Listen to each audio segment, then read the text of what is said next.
Happy Sunday.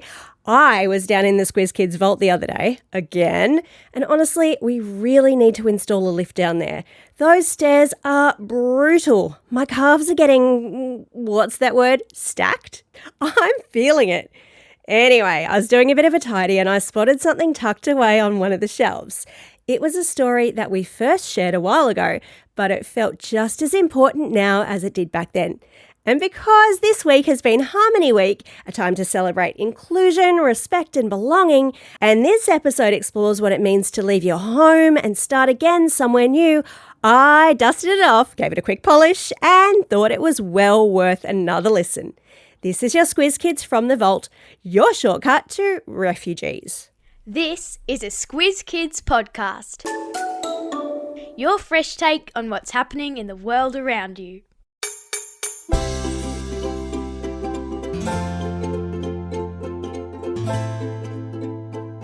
Thousands have arrived in Australia from Ukraine. There are millions all over the world, and some are pretty famous. This is your Squiz Kids Shortcut to Refugees, the podcast where we dive into the who, what, when, where, why, and how of the big news stories. I'm Amanda Bauer. And I'm Bryce Corbett. Bryce, for over a year, we've been following the news in Ukraine, where Russia's invasion and the terrible war that's being fought has caused more than 8 million Ukrainians to flee their country, making them refugees. Today, we'll take you through what a refugee is, where refugees in Australia have come from, and who are some of the refugees that have made a big contribution to life in Australia. Listen carefully, there's a squiz at the end. What? Bryce, we have some vocabulary to get through here. This podcast is about refugees, and refugees are different from migrants. Yeah, that's right. If you talk about someone taking refuge, like from the rain or from a big storm, it means that they've gone to a place of shelter or safety. Exactly. A refugee is someone who's left their country to seek shelter or safety. They do that because there's something about life in their home country that's made it dangerous for them to be there. That makes them different from a migrant because migrants choose to leave their home country and they could always return. Yeah. When I lived in America, I was a migrant. I loved Australia, and once I finally convinced my American family to come back with me, we did. Whereas a refugee is given permission to live in another country precisely because they can no longer live in their home country for one reason or another. And that has to be for a good reason. It's not like someone from far north Canada could come to Australia as a refugee because they hate cold weather and would prefer to live in tropical far north Queensland. Yoo-hoo! To qualify as a refugee, you have to be afraid of being persecuted, which means treated really badly, if you go back to your home country. And that bad treatment could happen because of your religion or your race or your membership of a particular social group or because of your political opinions. It's hard, isn't it, living in a peaceful place like Australia, to imagine being so scared that you have to leave your own country. Yeah. How many refugees are there in the world, Amanda? Well, I've popped a link in your episode notes to a United Nations website that goes into more detail, but here are the basic facts. At the end of 2020, there were 26.4 million refugees worldwide, Wow. which is the highest number ever. Yeah. And there were another 4.1 million asylum seekers, which is the phrase that you use to describe people who are waiting to find out if they'll be accepted as refugees. Let's have a look at where some of the major refugee groups in Australia come from. Where?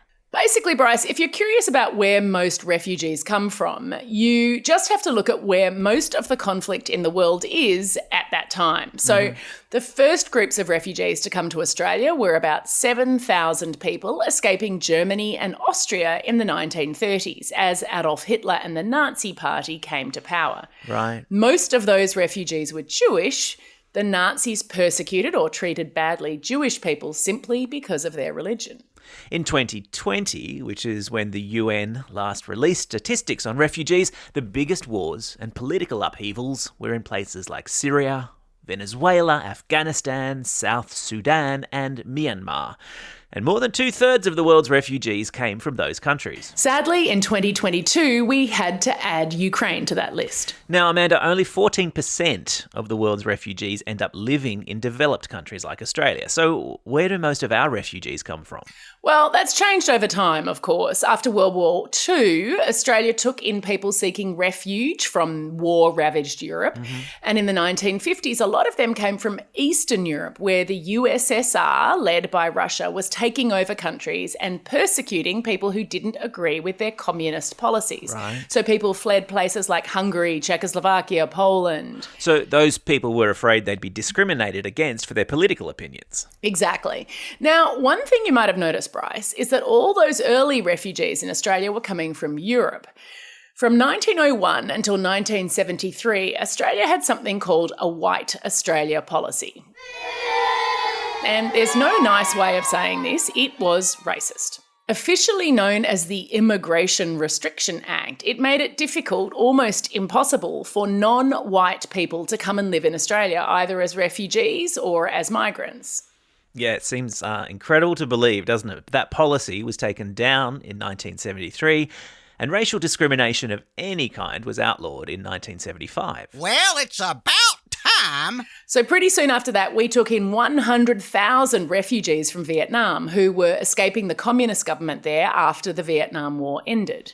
More recently, Australia has taken in refugees from Afghanistan, Iraq, Iran, Sudan, and Myanmar. People who feel unsafe in their home country because of war, their race, or because they're being persecuted for their Christian, Muslim, or other religious beliefs. Bryce, one thing that really shocked and saddened me is that right now about 40% of all the refugees in the world are under the age of 18. Wow. It's hard for me to imagine how scary it must be for kids to have to leave everything behind. Their homes, their schools, their friends, maybe even some of their family. But it is also pretty inspiring what some of those kids who are safely resettled in Australia have gone on to do. Yeah, let's learn about who came to Australia as a refugee and has made a big mark. Who? Bryce, have you ever heard of Ando? Yeah, of course. He's the author of the Weirdo kids book series. He's an artist, stand-up comedian. He has a TV show. He even came second, I think, in Dancing with the Stars. Yeah, that's right, he did.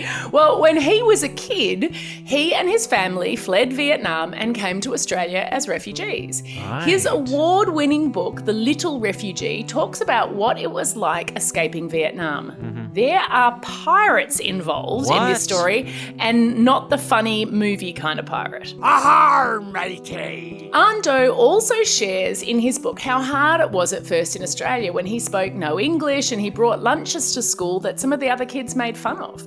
I've popped a link in your episode notes to someone reading The Little Refugee aloud to learn some more.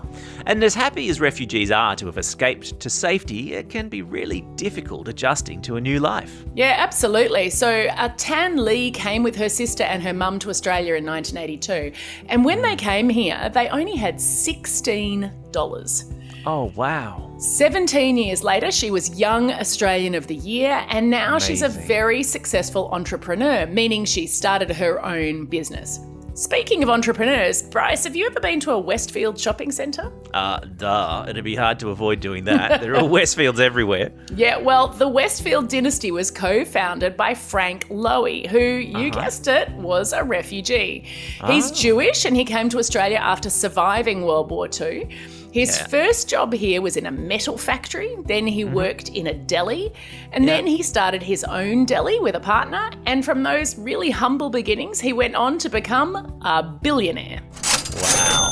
Refugees who've become artists, entrepreneurs, and sports stars too, I think. Yeah, there's AFL legend Majak Daw, whose family fled the Yeah. civil war in South Sudan when he was only 9, and that was an experience that caused him a lot of pain and took a lot of time for him to process. And then there's Peter Bowl, the Olympian and national record holder for the 800 metres. He also fled South Sudan with his family. Amazing what people can do once they feel safe and secure. Time for the quiz. This is the part of the podcast where you get to test how well you've been listening. Question number 1. Which country did An Do's family escape from? Yeah, that's right. It's Vietnam. Question number 2. Are most of the world's refugees living in rich, as in developed, or poor, as in developing, countries? That's right, they're living in developing countries. Question number 3. More than 2/3 of the world's refugees come from 6 countries. Can you name one of them? Well done if you remembered this one. Syria, Venezuela, Afghanistan, South Sudan, Myanmar, and now Ukraine. That's all we have time for today. Thanks for joining us as we explored the who, what, how, where, when, and why of refugees. Now get out there and have a most excellent day. Over and out.